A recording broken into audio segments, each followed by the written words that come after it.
Right. Well, welcome. Sophia and I are jumping on here to chat to you about the retreat that we are crafting for you in the beautiful retreat center that I am creating with my lovely partner in the wilds of the Brecon Beacons Mountains in Wales. So we have just been chatting. So welcome, Sophia. It's lovely to chat to you. We have just been chatting about how we met, what kind of sparked each other, about each other. And what I really love is that there's so much in Sophia's backstory that kind of reflects mine and vice versa. So I would love, shall we start by just, I mean, that kind of talks to the power of feminine connection, but would you like to start, Sophia, with just talking about your backstory and the beautiful, powerful work that you do? Oh, thanks, Donna.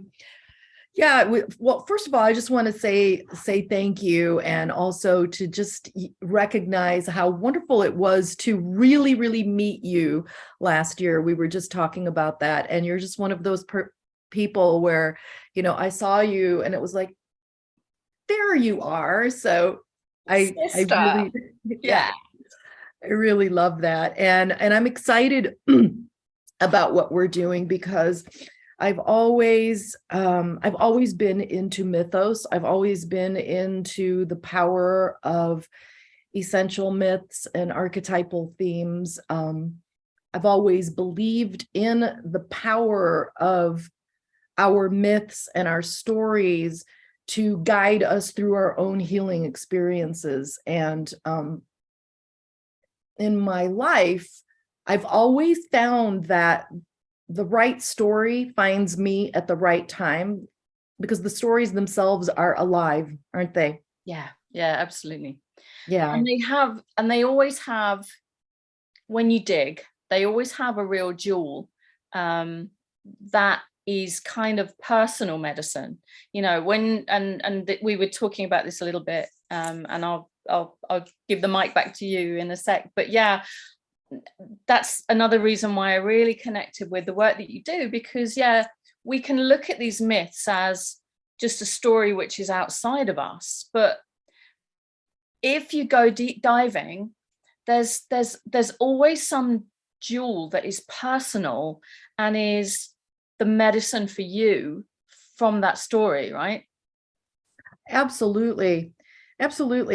I love how Clarissa Pinkola Estes calls that in her book, Women Who Run with the Wolves. She calls it the river beneath the river. Yeah. Right. So there's this deeper river of consciousness that flows through these stories. And, the telling and the enactment of myths and mythic themes, it's one of the oldest forms of therapy. For ancient peoples, like, revisiting those myths. When did you last dance? When did you last sing? When did you last listen to the magic of story, or whatever it is that Gabrielle Ross says, right? Yes, absolutely. Yeah. And the in-depth psychology,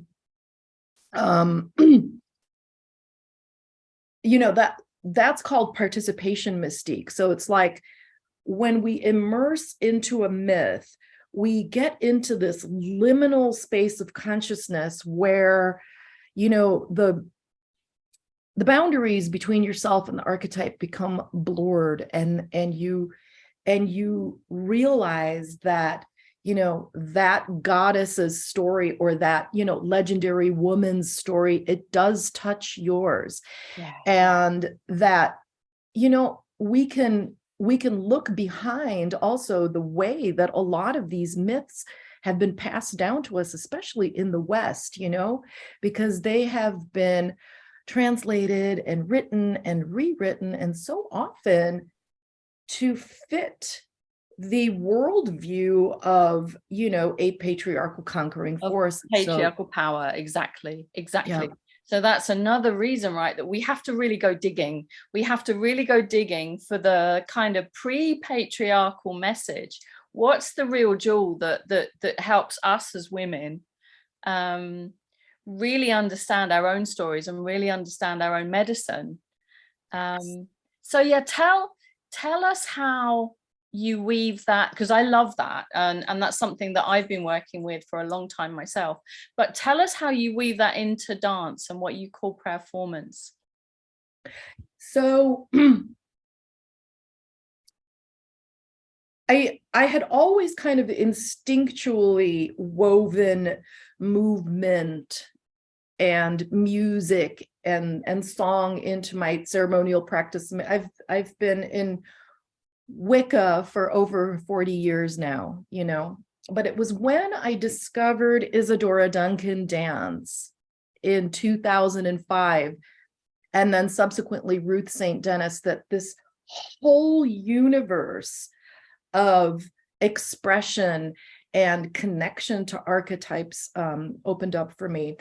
So, you know, in Isadora Duncan, her first dance language was based completely on the forces of nature. So the movements of the waves, the movements of the trees and the winds, and, you know, connecting to nature and gesturing to the earth, connecting to universe. So that was a wonderful portal for me to walk through. And then there's a second phase of her work whereby, you know, this was at the time that she, you know, went across the pond. She went to Europe and she discovered the classics, and she discovered, you know, Greece, and, you know, dove deeper into Greek mythology. So there's this whole second phase of her work that is based around Greek myth, right? So building upon the movement based on the forces of nature, and then taking that movement deeper into mythic themes, you know. So for example, there's this whole wonderful body of movement around Artemis, the huntress, right? Based on stories like Iphigenia in Aulis, right? So this is the princess that was to be sacrificed and is then, you know, rescued by Artemis, you know. Yeah, A pretty familiar theme. It's been done several times, right? You know, but movement around the queen archetype, movement around the warrior archetype. And so when I was introduced to those choreographies and those movement themes, you know, after practicing them, I thought, gosh, I can take this a little bit deeper. This doesn't have to be just a performance. This can become a prayer performance, right? Because so you begin to integrate that personal medicine that we were talking about, right? absolutely.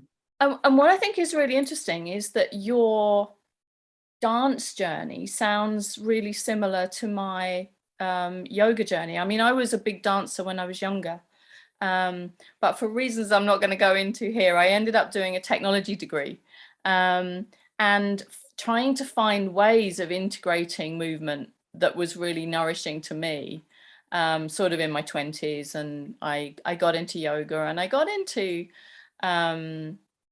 the types of elemental movements that you're kind of referring to, like invoking the earth and invoking the water in a sort of in a flowing vinyasa style practice.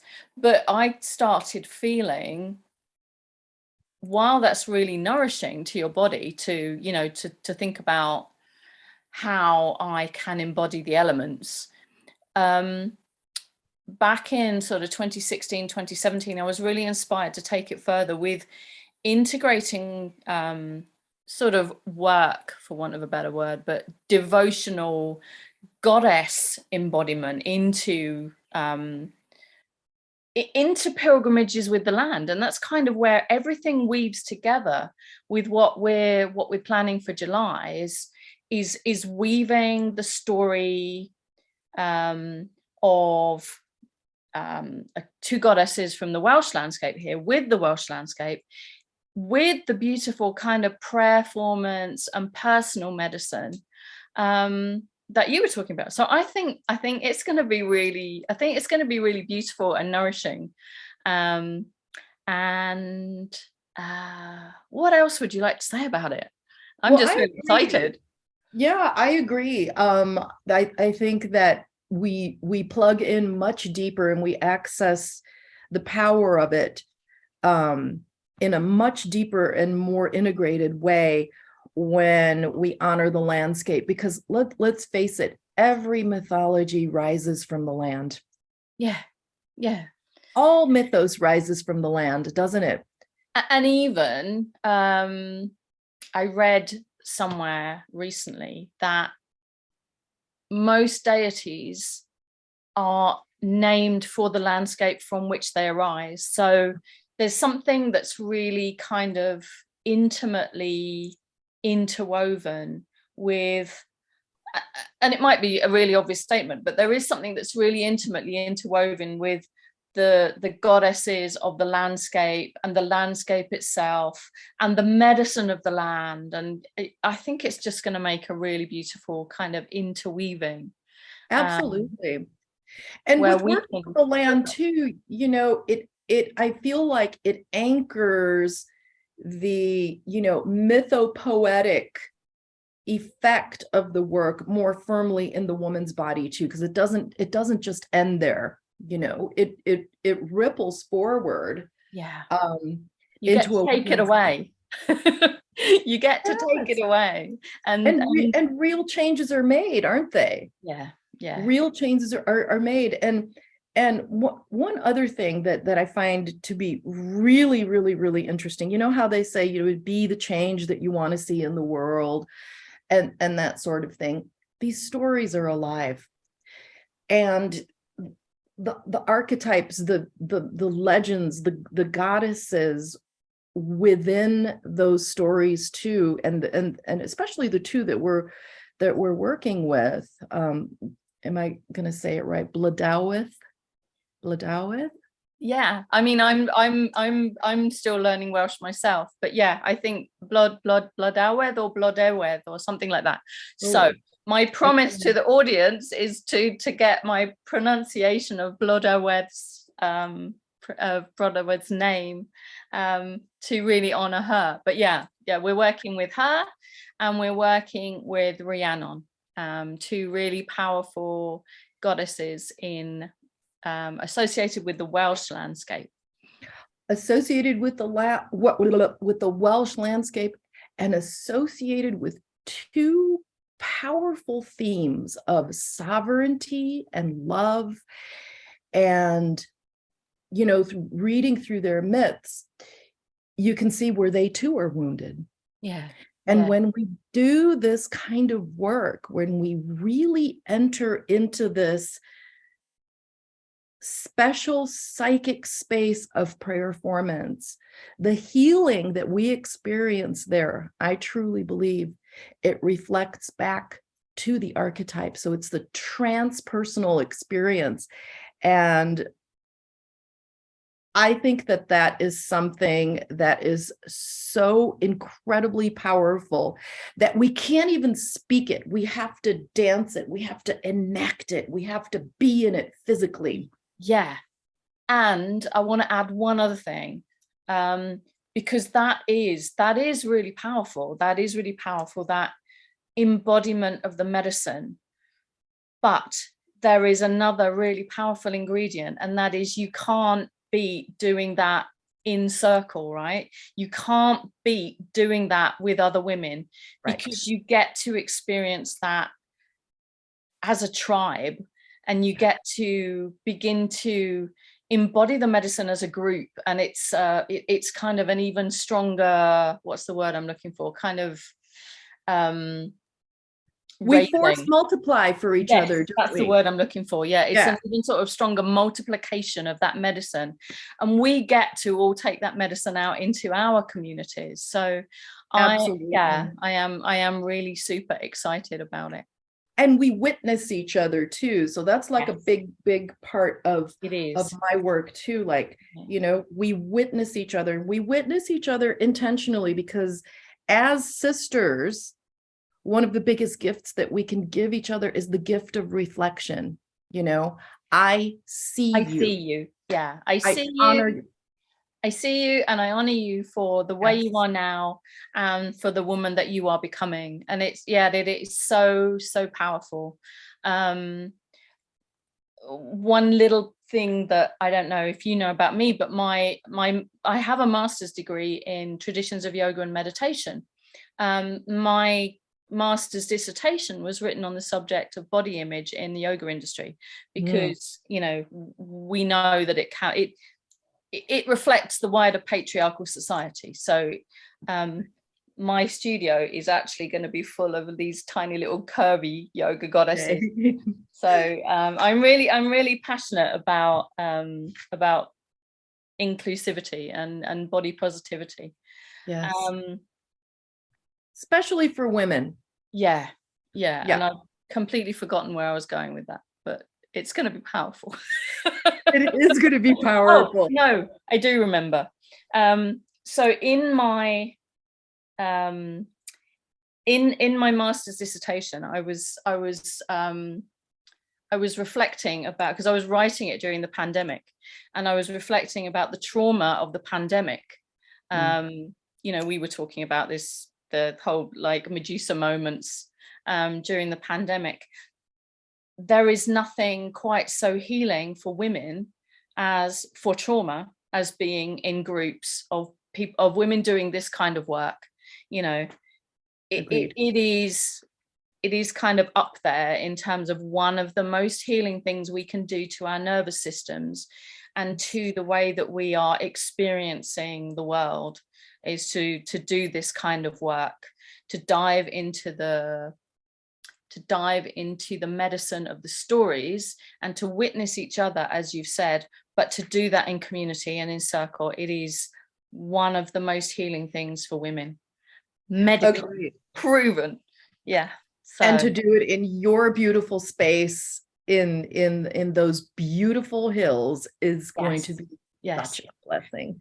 And there are so many, and we'll close now because I'm sure, you know, we've rambled on a lot, but it's been beautiful and I have really enjoyed talking, Sophia. But the other thing I'll say is we are so surrounded by water. You know, there's so many rivers and waterfalls, and we will get out and we will see some. We will get out and we'll see some mountains and some waterfalls and some forests. So that will be part of the experience and the medicine. So Wonderful. And hopefully we could do some goddess photography too, like just take some of those embodiments that we've learned in the workshops and you know, whoever's up for it. Woman in the landscape to me is the essence of art. yes, yes, yes. So on that, have a beautiful day, Sophia. I'm just about to go out to dinner with my family, which is very exciting. And thank you to everybody for listening, and thank you for your beautiful presence. And maybe we can do it again. So That sounds great. Have a wonderful evening. and have a wonderful day. Lots of love.